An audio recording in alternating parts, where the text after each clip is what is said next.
I did not plan to be on the Mackinac Bridge that morning. It was supposed to be a clean, boring inspection run before the weekend. A couple of hours of routine checks with a wind that kept you honest, and a view that reminded you why the paycheck was never just for paperwork. I had my hard hat, harness, a tool bag that rattled when I walked, and my keycard clipped where my hand could find it without looking. I parked on the shoulder behind a bridge authority truck, signed the little log sheet in the cab, and stepped out into cold air that smelled of lake water and road salt. The bridge deck hummed under my boots from traffic. I leaned over the rail, checked a few points, took photos, made notes. Normal. My phone started buzzing while I was tightening a strap on my harness. One alert turned into 3, then more, stacked so fast I could not read the first one before another pushed it down. The banner at the top said emergency alert. It said stay in vehicles. It said avoid crowds. It said shelter in place. Then the text cut off mid-sentence and the next alert did the same thing, and the next. I refreshed out of habit, then realized there was nothing to refresh. The signal bar on my phone went from full to half to nothing, and then came back in a weak flicker. The road noise around me changed. Not louder, different. Horns started and did not stop. A semi a couple lanes over rocked a little, then stopped dead, angled wrong, as if the driver had just given up on steering. A minivan's door opened, and a woman stepped out into traffic with a toddler on her hip and a second kid holding her coat. She looked back at the vehicles behind her, with her mouth moving. No sound reaching me over the wind. Drivers were turning their wheels and going nowhere. A man tried to thread his sedan between 2 stopped cars and clipped a mirror, kept pushing anyway, and then someone slammed a fist onto his hood. I walked toward the authority truck on the shoulder because my brain wanted a plan that had a checklist. The radio in the cab was hissing and popping and then went quiet. The bridge authority handset was in its cradle, but the indicator light blinked in a pattern I did not recognize. I tried my phone again. The screen froze on an alert and then went black. Out on the lanes, the first wave of people started leaving cars, not 1 or 2, dozens. It moved outward in a way I could see even from where I stood, a fast spread from the south approach toward mid-span. Some were running, some were walking fast, some were dragging suitcases because people do that even when the world is on fire. Then the sound came. Not the horns, not shouting. It was a raw, uneven noise, a crowd noise with sharp spikes in it, as if a few people were trying to out-yell everyone else. I watched a man climb onto the hood of his own car and wave his arms. I saw another man grab him by the leg and yank hard. The man on the hood fell backward onto the windshield, and the glass spiderwebbed. The people around them shifted in a tight circle, then broke apart, then closed again. I had seen riots on television. I had seen fights outside bars. This was neither. This was people moving without any shared rule set. Some were trying to get away from something. Some were trying to get toward something. Some were trying to stop others from leaving. I had no idea what started it, only that it was already too big. On the southbound lanes, a pickup truck tried to push through the jam by riding the line, half on the shoulder, and it clipped the guardrail. The driver leaned on the horn, and then the passenger door opened, and a teenager jumped out and started sprinting toward the nearest cluster of people, arms pumping, backpack bouncing. His mouth was open in a scream I could not hear. He ran straight into them and vanished behind bodies. My work brain tried to take over. Find the nearest secure space. Get above the deck if possible. Avoid being pinned on open roadway. On this bridge, there are places most people never notice, not because they are hidden, but because nobody thinks about infrastructure. There is an access point in the tower leg. I was closer to the south tower than any other shelter, and I already had the key card. I did not think about it for long. I started moving along the shoulder, keeping my back to the rail, scanning ahead for a gap. People were spilling into the shoulder now, some climbing over the barrier toward the pedestrian path, some pressing toward the center line as if they could push through traffic by force of will. A man in a business shirt ran past me with his tie flapping. He looked at my hard hat and my harness and my tool bag, and his eyes locked on me for half a second. He opened his mouth to say something. He never got it out. Someone behind him grabbed his collar and pulled him backward, hard enough that his shoes skidded. The man twisted and swung his elbow. The two of them went down and other feet stepped around them without slowing. I kept moving. I made myself small. I avoided eye contact. Every time my phone buzzed again, I wanted to look, but I kept it in my pocket. I did not need another half sentence. I needed a door. The tower leg access was on the inside edge, behind a maintenance panel most drivers would never notice. I reached it and got my key card out with fingers that felt clumsy, not from fear, but from the cold and the wind and the way my mind kept jumping to the crowd behind me. The keycard reader beeped. The latch clicked. I pulled the heavy door open just wide enough to slip inside, and then shoved it shut behind me. The sound of the latch engaging was the best sound I had heard all morning. Inside, the wind dropped away. The interior smelled of metal, dust, and old grease. The tower leg was a vertical space of steel and concrete and grating, with stairs and landings that existed for maintenance shifts, not living. I could hear the bridge outside through the structure, a dull vibration, but not the full roar. I moved quickly, not running, because running makes noise and noise draws attention. I went to the maintenance shelf on the first landing, grabbed a wedge block and a length of steel bar, and jammed the door from inside. I did it the way I had seen old-timers do it during high winds when they did not want a door slamming open on a finger. I tested it by pushing. The door held. It would not stop someone with time and tools, but it would stop someone who tried it once and moved on. That was all I needed in that moment. I climbed. The tower leg had more levels than most people would guess, each landing with a little more clearance, a little more quiet. My boots rang on the grating, so I slowed and placed my weight carefully. I used my headlamp even though it was daytime outside, because the interior light fixtures were weak and the corners were dark. I passed a small cabinet with a first aid kit and a few orange vests. I took the kit. I took 2 vests. I did not know why I took the vests, but my hands grabbed them and my brain decided they were useful. I reached a higher landing and found a small viewport. Not a window meant for scenery, just a slit meant for checking something structural. I leaned in and looked down at the deck. The traffic jam had turned into a field of abandoned vehicles. People were everywhere, moving between cars, on hoods, on the pedestrian path, pressed against the rail. The sound reached me through the steel in broken pieces. Shouting, a high, sharp cry, then a wave of movement that had a pattern I did not want to name. A group surged toward a single point, and the people in the center disappeared under the mass for a moment, and then the mass moved again. Some people were trying to climb the rail. One man got his leg over and froze, looking down at the water. The wind slapped his jacket.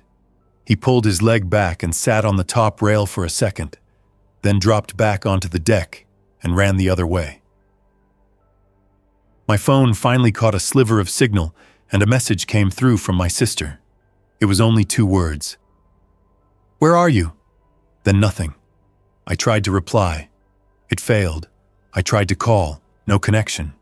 I checked the time. Late morning. I tried to think about the Bridge Authority office, the normal chain of command, the protocols. None of it mattered if communication was gone. I put the phone in my pocket and forced myself to focus on immediate needs. Water, food, warmth. A way out that did not involve walking into that deck full of people moving wrong.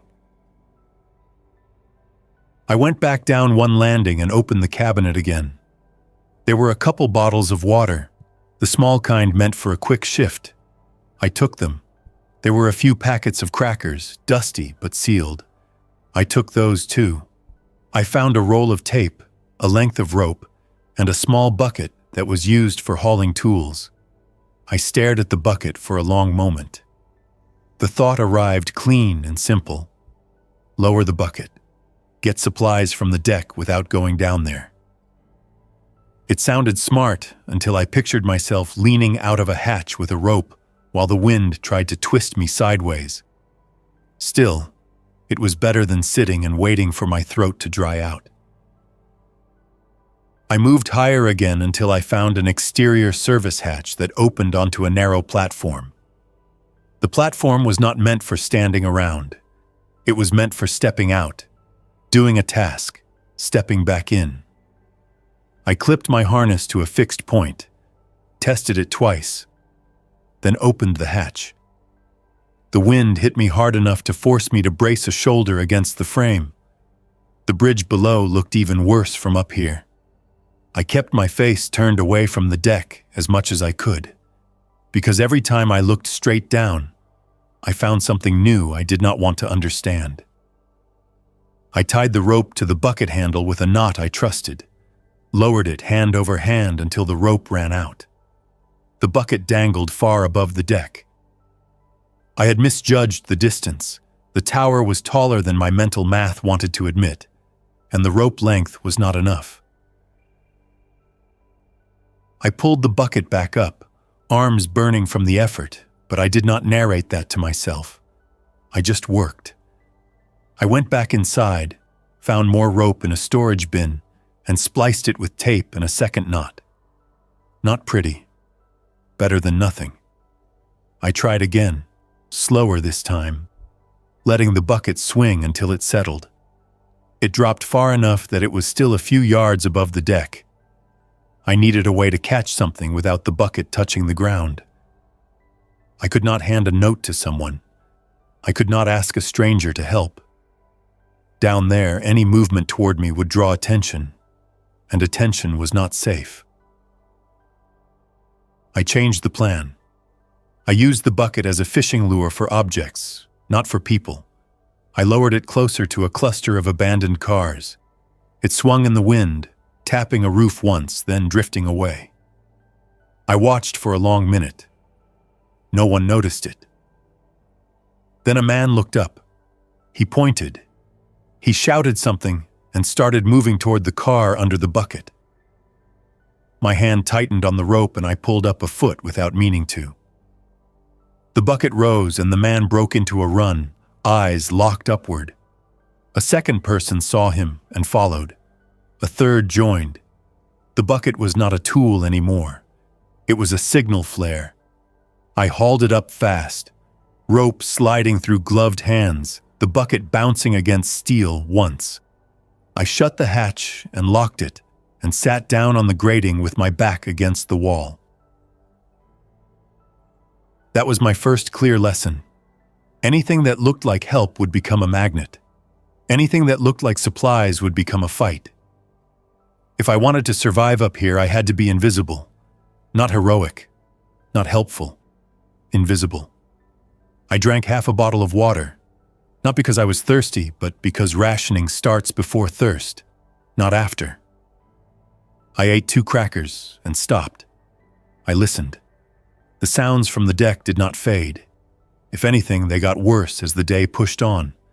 The horn chorus died down as batteries drained or drivers left, replaced by a constant human noise, a mass sound with sudden spikes. I checked my phone again. No signal. Hours passed without any clean marker. The light through the viewport shifted. The wind noise changed pitch. My watch told me time, but it did not feel connected to anything outside. I moved between landings and checked each storage area. I found a couple more water bottles, a small emergency blanket, a flare gun sealed in a box with instructions I did not plan to use unless the bridge was empty. I found a hand crank radio and I cranked it until my forearm felt tight, and the radio answered with static and fragments. A voice came through for half a second, clipped and distant, mentioning shelter locations, then vanished. I kept cranking, chasing the signal, but it never stabilized. When dusk came, the deck lights flickered on automatically. The bridge turned into a long, pale strip of light over dark water. From above, the clusters of people became moving knots around the brightest places, as if light itself was drawing them. I watched headlights turn on in a few cars and then go off again. I saw someone try to drive. The vehicle moved 10 feet, hit a stopped car, and stopped. People swarmed it. The driver door opened. The driver tried to climb out. The crowd pressed in. The door slammed shut again. I turned away from the viewport. Not because I was squeamish, because staring at it was not helping me live. I made a sleeping plan that did not involve sleeping. I could not afford to fully check out. I picked a landing where the vibration was least, where the door I had wedged was still below me, where I had a clear path upward if someone got inside. I wrapped the emergency blanket around my shoulders and sat with my back to a beam, tool bag in my lap, headlamp off to save battery. Every sound mattered. A metal ping could mean nothing. It could mean someone trying the door. I counted time by checking my watch only when I forced myself to, because checking it every minute made my mind spiral. Sometime after midnight, I heard the first hard impact on the access door below. It was not the random rattle of wind. It was a deliberate hit, spaced out, as if someone was testing. I did not move for a few seconds. I listened. Another hit, louder. Then a scraping sound, metal on metal. Someone had found the access point. Someone was trying to force it. The wedge would hold for a while, not forever. I stood up without turning on my headlamp. I climbed 2 flights up, slow enough that my boots did not ring. I found a landing with a maintenance locker and pulled it open. I took a wrench and a second steel bar and a coil of cable. I went higher again until I reached the next interior door that led to a narrower stair section.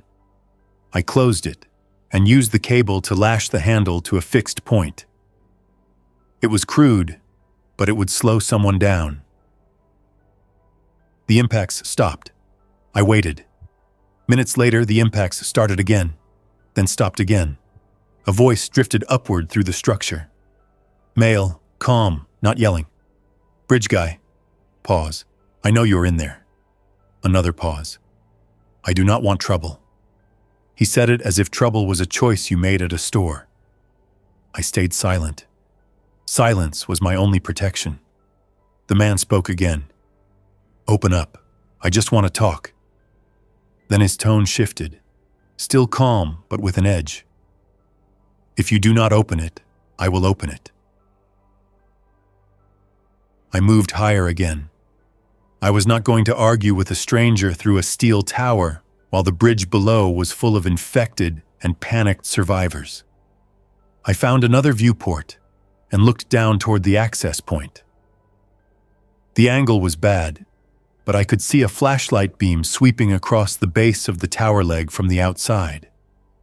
That meant he had light, and light meant he had batteries and supplies. I watched the beam pause, then move in tight circles, as if he was reading something. Then the beam cut off. The darkness returned. I waited for another impact. It did not come.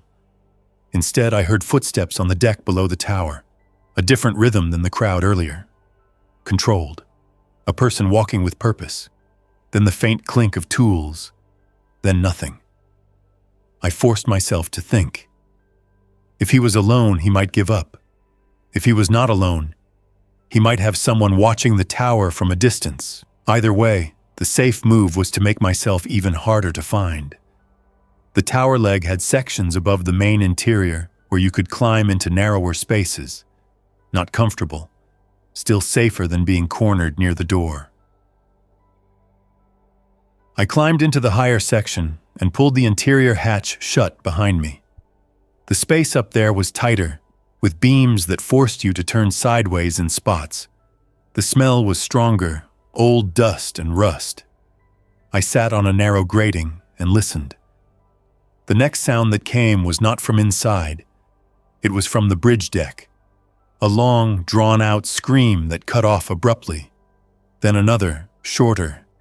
Then a chorus of shouting. The infected were not quiet at night. The night made them worse. More movement, less direction. The deck lights made shadows that confused everyone. And confusion made people run. And running drew attention. At some point, my phone caught a signal again. Just enough for a flood of messages to arrive out of order. A county alert, a statewide alert, then one that mentioned a national emergency and urged people to avoid bridges and tunnels. That one made me laugh once, a short, dry sound that felt wrong in the air. Avoid bridges, I was inside one. My sister's message came through again, delayed. Answer me, I typed back. On bridge, in tower, alive. It spun, then failed. I tried again. Failed. I stared at the screen until it went dark. Morning came without any relief. The deck was still packed, but the movement had changed. There were fewer people moving in organized ways, more wandering, more sudden rushes toward sounds. The infected were easier to spot now in daylight. I did not need gore to recognize it. The way they moved was wrong. The way they reacted to noise was immediate. The way they ignored hazards was the worst part. A normal person does not run into traffic and climb over barriers without thinking. These people did. I saw one slam into a stopped car, bounce off, and keep moving with no pause. I stayed in the upper section most of the day. I rotated between viewports, keeping my head low. I ate a few crackers and drank small sips. I tried the hand crank radio again. This time, I got a clearer voice for a moment. It mentioned shelters inland. It mentioned road closures. It mentioned that people who were bitten or exposed to blood should isolate. The voice broke up right after that and turned into static. Exposed to blood. That phrasing stuck with me. It implied someone still had rules. It implied someone was tracking how it spread. That was a thin thread, but I held it. In the afternoon, I heard the calm male voice again from below. Bridge guy. Pause. I brought food. Another pause. You can stay up there and starve, or you can open the door and we both do better. I stayed silent. The voice did not get angry. It got practical. I have a generator. I have fuel. I have a truck with a winch. I have a chainsaw. That door is not a bunker door. The last part was the first time he sounded amused. He wanted me to picture him cutting his way in. He wanted me to picture the noise and the time and the certainty of it.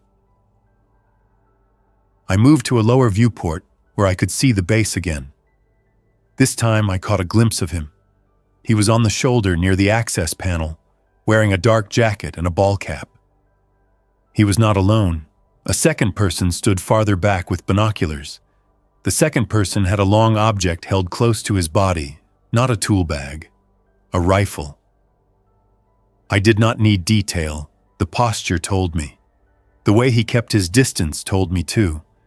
These were not stranded tourists. These were not scared families.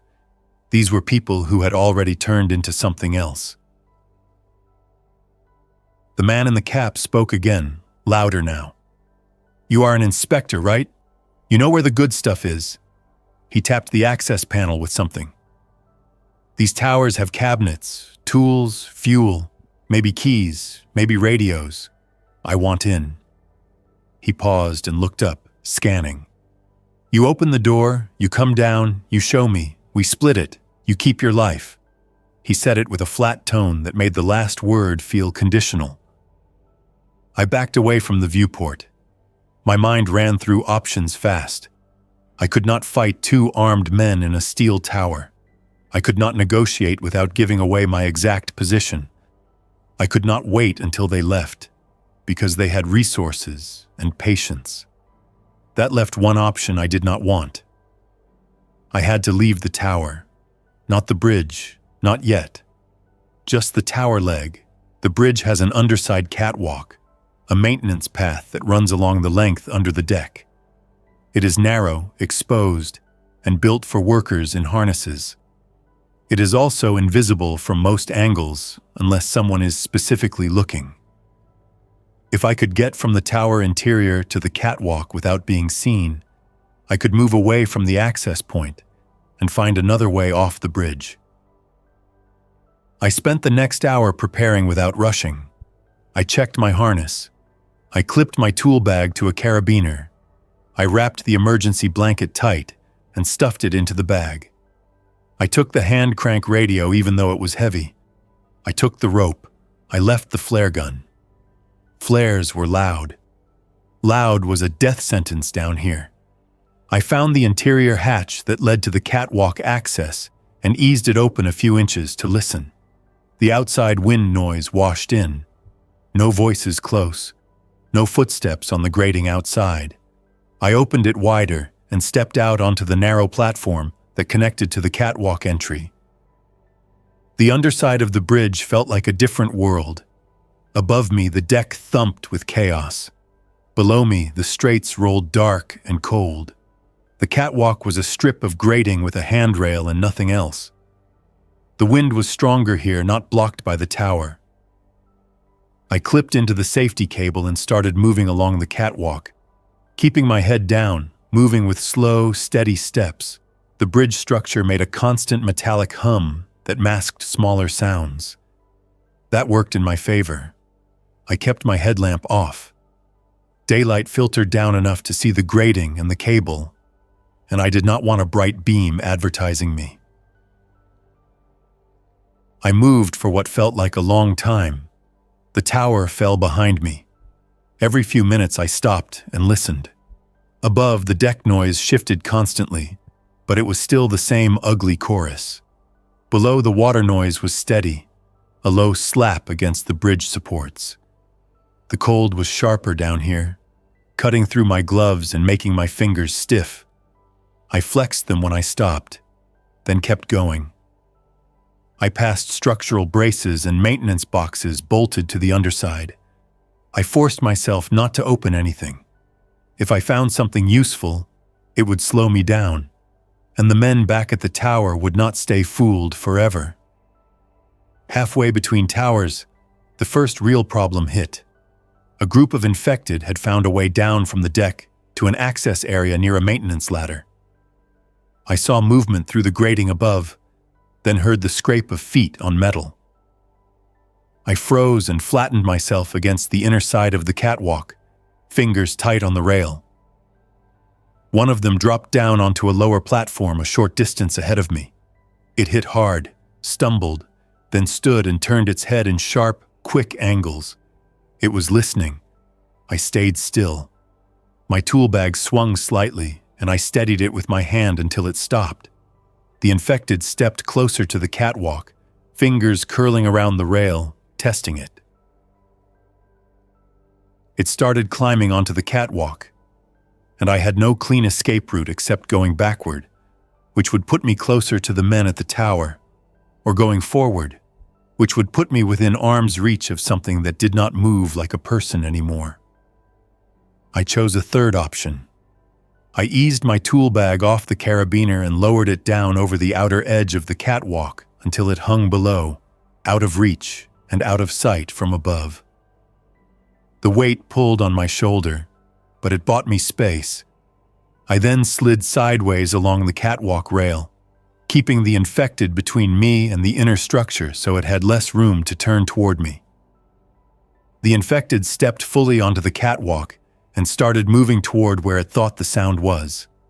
It moved fast in short bursts, stopping and starting.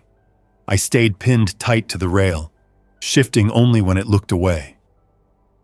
When it got close enough that I could hear its breathing, I did not fight it. I did not swing a wrench. Fighting would mean noise and risk and a fall into freezing water. I waited until it leaned over the rail to look down, drawn by the tool bag hanging out of sight. It reached down, fingers scraping metal. That was my opening. I moved past it on the inner side with my back pressed to the structure. One slow step, then another, keeping my hands on the rail. It turned, snapping its head toward me, but it was off balance. 1 foot on the grating and 1 foot angled wrong. I kept moving. I did not look back until I was 20 yards away. When I looked back, the infected was still at the rail, reaching down, fixated on the dangling bag. I pulled the rope and dragged the bag back up carefully, inch by inch, until I could clip it back to my harness. The bag had a new scrape on the side, but it was intact. I did not stop moving after that. I kept going, putting distance between myself and the infected, and even more distance between myself and the tower where the men waited. By late afternoon, I reached the area under the north side approach. The structure shifted as the bridge neared land. The wind changed again. I could see the shoreline to my right, the trees and the slope down to a maintenance area that was normally quiet and boring. I also saw movement on the deck above the approach. Fewer people now, more abandoned cars. A couple of figures moved in a deliberate line, not stumbling, not panicking. People with purpose. I watched them stop near the rail and look outward. One raised binoculars. I lowered my head and kept moving, using the bridge beams to block sight lines. The catwalk ended near a maintenance ladder that led up into a service area under the approach span. I climbed carefully, clipped in, moved up 1 rung at a time. My hands were stiff from cold, and I did not trust my grip without looking. I reached the service area and pulled myself onto a platform enclosed by steel. It was sheltered from wind, and it smelled of damp concrete. I found a hatch that led into a small maintenance room. The lock was simple. My keycard worked. The beep sounded loud in the quiet. I slipped inside and shut it behind me. The maintenance room had a workbench, a few shelves, a couple of old traffic cones, and a metal cabinet. I opened the cabinet and found what I had hoped for: bottled water, a box of energy bars, and a small radio unit meant for bridge crews. I took what I could carry. I turned the radio on and listened. The channel was quiet at first. Then a voice crackled through, faint and broken, but real. North approach secure. Do not open gates. Repeat, do not open gates. The voice cut out and came back. Infected on deck. Personnel sheltering. Another cut. Then nothing. Secure. Gates. That meant someone was still thinking in terms of control. That also meant the north side might have a locked perimeter that I could use. Or it could mean I would get shot for approaching. I sat at the workbench and forced myself to eat an entire bar, then drink water. I checked my phone again. 1 bar of signal. I sent my sister a text. Alive, north side. We'll try to get off bridge. It sent. I watched the status until it confirmed delivery. My eyes stayed on that tiny check mark longer than made sense. It was proof that the world still had threads. I could not stay in the maintenance room forever. The men who had tried to force the tower might search the bridge. They might come north. The infected would keep moving too, drawn by sound and light. I needed to get away from the bridge entirely, into the woods, toward any building that was not a giant steel funnel full of desperate people. I opened the maintenance room door a crack and listened. The outside sounded quieter than the tower area had. Still dangerous. Quieter did not mean safe. I stepped out into the maintenance corridor and moved toward a service exit that led down to the north side maintenance yard. The yard was fenced, with a gate that normally kept tourists out and kept maintenance vehicles in. The gate was partly open, not swung wide, just cracked enough to tell me someone had been here recently. I stopped and watched through the crack. The yard had 2 trucks, one with the Bridge Authority logo and one unmarked. A man stood near the unmarked truck with his hands on his hips, scanning the bridge deck above through the fence. Another man leaned against the truck bed with a rifle. Not binoculars now. Rifle. They were not Bridge Authority. Their clothes were wrong. No vests, no hard hats, no radios clipped to shoulders. The man with the rifle had a backpack that looked full. The man scanning had a baseball cap. Same cap as earlier. He had moved north. He had guessed I would try this. He had planned for it. My mouth went dry, but I did not narrate it that way. I swallowed slowly and backed away from the gate without letting it creak. I retreated into the maintenance corridor and shut myself into the room again. My mind ran fast. If I tried to sneak past them through the yard, I would get spotted. If I tried to go back onto the catwalk and retreat south, I would end up between them and the tower with nowhere to go. That left one ugly route. Down to the shoreline under the approach, through terrain most people avoided, then into the woods without using the yard gate. It meant climbing down from the structure and moving on foot through cold brush and rocks, but it avoided the men with rifles. I searched the room for a way out. There was a maintenance hatch in the floor, bolted shut. It led to a lower access space near the support base. I used the wrench to loosen the bolt slowly, keeping each turn controlled. The metal squealed once, and I froze until the sound faded. I kept going. When the hatch lifted, cold, damp air rose from below. I clipped in, swung my legs down, and climbed into the lower access space. It was cramped, with pipes and cables and condensation dripping from beams. The sound of the lake was louder here. I moved through the lower space until I found a small exterior door that opened onto a narrow ledge near the base of the approach structure. I cracked it and looked out. The shoreline was below, rough rocks and patches of dirty snow in shaded areas. The trees started not far beyond, dark trunks and low brush. I could hear voices faintly from the yard above, muffled by structure. The men were still there. I stepped out, shut the door behind me, and started climbing down using handholds built into the structure for maintenance. Every step mattered. The metal was cold and slick. I kept 3 points of contact, moved slowly, tested each grip. I did not look down more than I had to. When I reached the rocks, my boots slid once and I caught myself on a boulder and stayed there until my footing felt stable again. I moved along the shoreline under the approach, staying low, keeping the bridge structure between me and the yard. The wind here was less violent, but it carried sound from above in weird ways. I heard the man in the cap laugh at something. I heard the rifleman cough. Normal human sounds in a world that had stopped being normal. I reached a point where the bridge structure no longer shielded me. The yard was above and behind, and the woods were ahead. I crossed the open stretch fast, not running, but moving with purpose, stepping over rocks and through brush.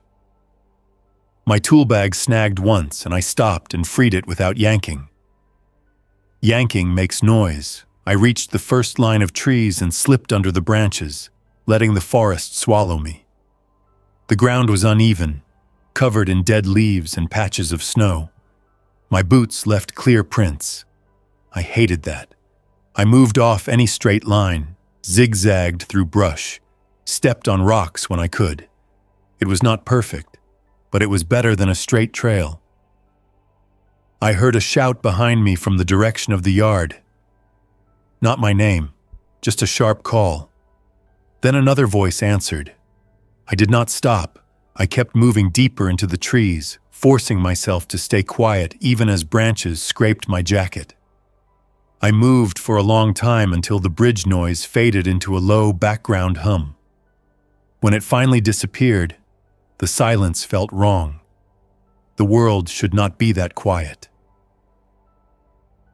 I found a low depression between trees and crouched there to check my phone. 2 bars of signal. A message from my sister came through, time-stamped only minutes ago. Thank God. Stay hidden. There are videos online. People are hunting others for supplies. I stared at the words until they blurred. Hunting. That fit the man in the cap. He had not wanted help. He wanted access. He wanted to use the bridge and anyone trapped on it as a supply vault. I replied, moving off bridge into woods. We'll head inland. It sent. I put the phone away and listened. No footsteps close, no voices, only wind through branches and the distant faint sound of something on the highway far away. I stood and kept moving. I followed a rough sense of direction, north and west, away from the shoreline, toward smaller roads and any structure that might be empty. I did not chase big towns. Big towns meant crowds. Crowds meant the infected. I wanted a shed, a cabin, a ranger station, anything quiet. I walked until daylight faded again. My legs kept going on stubbornness, not comfort. I found an old maintenance access road that cut through the trees and followed it for a while, then left it when I saw fresh tire tracks. Fresh tracks meant someone else moving with purpose. Purpose was not always friendly. I stayed in the woods, using the road only as a reference point. When it got too dark to safely move without a light, I found a spot under thick branches and sat with my back against a tree. I ate, I drank. I pulled the emergency blanket around me again. I did not sleep deeply. I rested in shallow drops, waking at every sound. In the morning, I found a small hunting cabin. Not a fancy one, a basic structure with a tin roof and a simple porch. The door was locked, the window was intact, no obvious signs of recent use. I checked the perimeter first, slow and careful, looking for tracks, broken branches, anything that said someone had been here. I saw old footprints, frozen in mud, not fresh. I approached the door and knocked once, softly. Nothing. I used the wrench to pry the window latch, not breaking glass, just forcing old hardware. It gave with a small snap. I slid the window up and climbed inside. The cabin smelled of old smoke and dust. There was a wood stove, a table, 2 bunks, and a shelf with canned food that had been left behind. I did not trust it blindly. I checked dates. I checked for bulging cans. I checked for signs of rodents. Then I let myself sit at the table and breathe normally without forcing it quiet. I set the radio on the table and turned it on. Static at first. Then a local station came through, faint, repeating a recorded message about shelter locations and boil water notices, the kind of message that made no sense if the power grid was failing. It meant somewhere nearby, someone still had power, or a generator, or a recorded loop. I did not stay in the cabin long. Staying too long in one spot makes you easy to find, but I used it to reset. I filled bottles, I took a few cans. I found a paper map tacked to the wall with hunting notes scribbled on it. I used it to pick a route toward a smaller inland area, away from highways, away from the bridge. Before I left, I wrote a note on a scrap of paper and stuck it under a loose board near the window. Evan Pierce. Survived bridge, moving inland. If you find this, take what you need. Do not stay. It was not heroic. It was practical. I left the cabin and moved through the woods again, keeping my pace steady. The day was gray. The wind carried distant sounds that I could not place. Sometimes it sounded like a car door slamming. Sometimes it sounded like shouting. I did not chase any of it. I kept my focus narrow: feet, terrain, direction, cover. I crossed a small road and saw an abandoned sedan in a ditch. I checked it quickly. Nothing useful, no keys, no supplies. I moved on. Late that afternoon, I heard an engine. Not close, but close enough that it stopped me. I dropped into brush and watched the road through branches. A truck rolled by slowly, not speeding, not panicked. It was the unmarked truck from the yard. I recognized the shape and the dent on the rear panel. The man in the cap leaned out the passenger window, scanning the tree line. The rifleman drove. They were hunting. Not in the random, desperate way. In a methodical pattern, checking routes away from the bridge. They had guessed where someone would go. They had guessed where I would go. I stayed still until the truck passed and the engine sound faded. Then I changed my plan again. I stopped following the map route that hugged roads.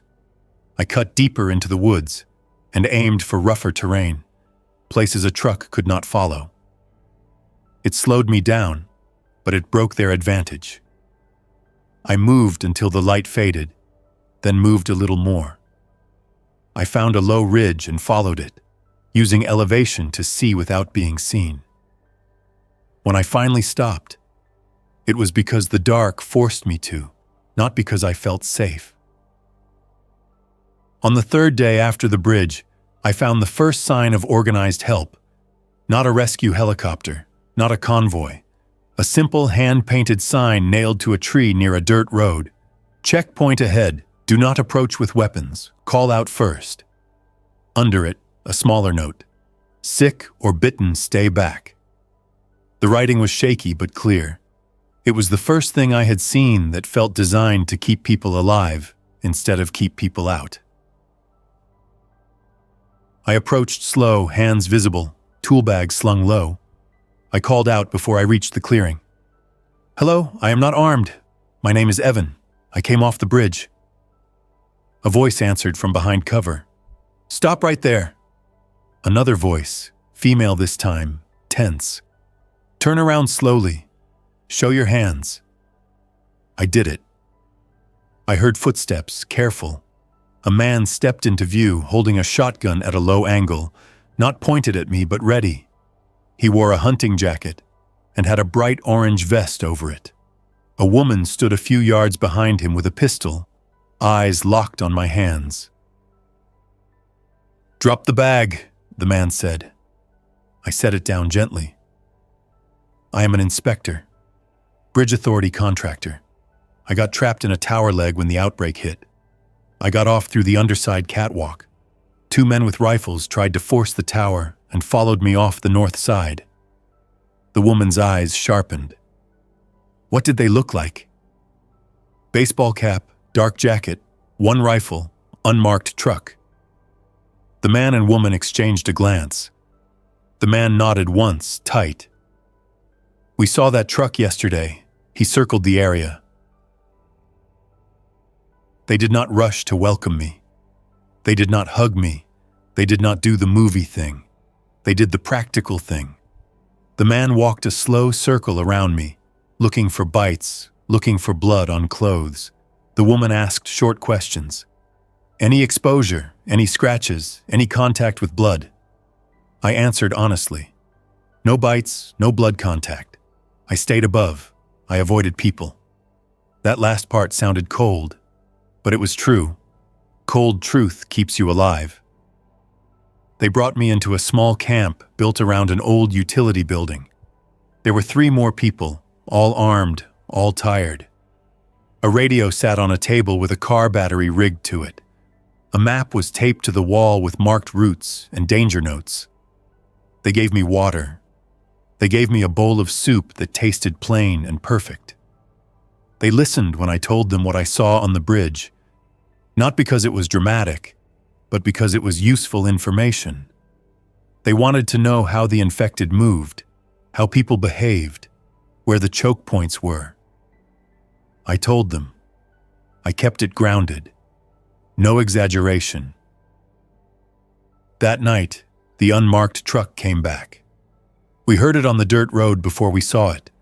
The group snapped into practiced motion. Lights off, positions taken, no shouting, no warning shots. The man in the orange vest told me to stay inside the utility building and stay low. I did not argue. I crouched by the wall and listened through the thin insulation. The truck rolled closer, then stopped. A voice called out from outside. Calm, familiar. The man in the cap. "Hello, we are looking for a bridge worker. He is lost. We want to help him." No one answered. The cap man tried again.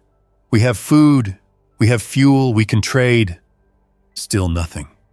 Then his tone shifted, sharper. "I know you are in there. I saw the sign. I know you are holding supplies." A pause. "We can do this easy or hard." I heard the truck door open. Footsteps.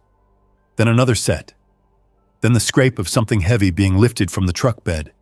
A chainsaw starter cord, yanked once, twice. The chainsaw sputtered, then roared to life. The sound ripped through the night and made every nerve in my body pay attention. I did not think in poetic terms. I thought in angles and distance and wood thickness. That utility building door would not hold a chainsaw for long.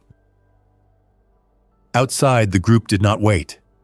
A single shot cracked through the night, controlled, not a spray. The chainsaw sound stopped instantly. Then a second shot. Then silence. No screaming. No long struggle. Just silence and the engine of the truck revving hard. Tires spun on dirt. The truck tore away down the road, disappearing into the dark. The group stayed in position for several minutes after that, listening for a return, listening for footsteps in the woods. None came. When the man in the orange vest finally opened the utility building door, his face was tight and focused.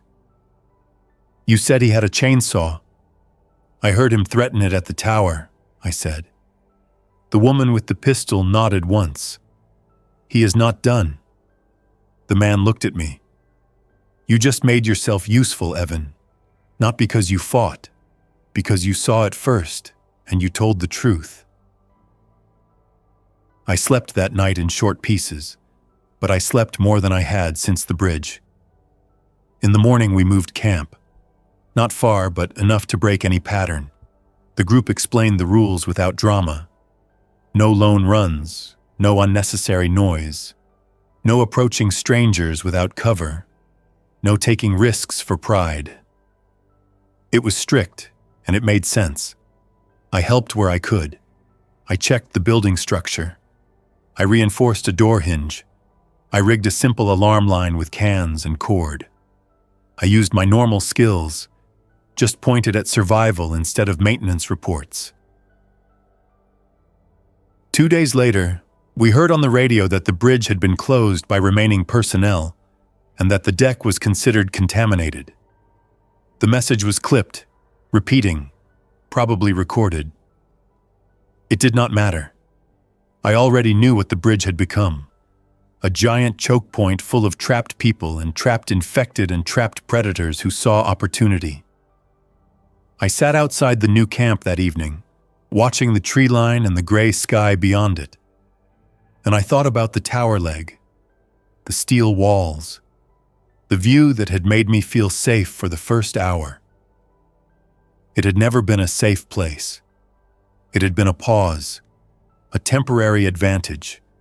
The real danger was always going to be the living people who decided rules no longer mattered. I sent my sister another message when the signal flickered in. Off bridge, with small group, alive. It sent. That was enough. Not a happy ending, not a rescue story, a survival story with a narrow margin and a lesson I did not ask for. If you are above the horde, you still have to watch for the person who sees you and smiles, because he is already thinking about what he can take.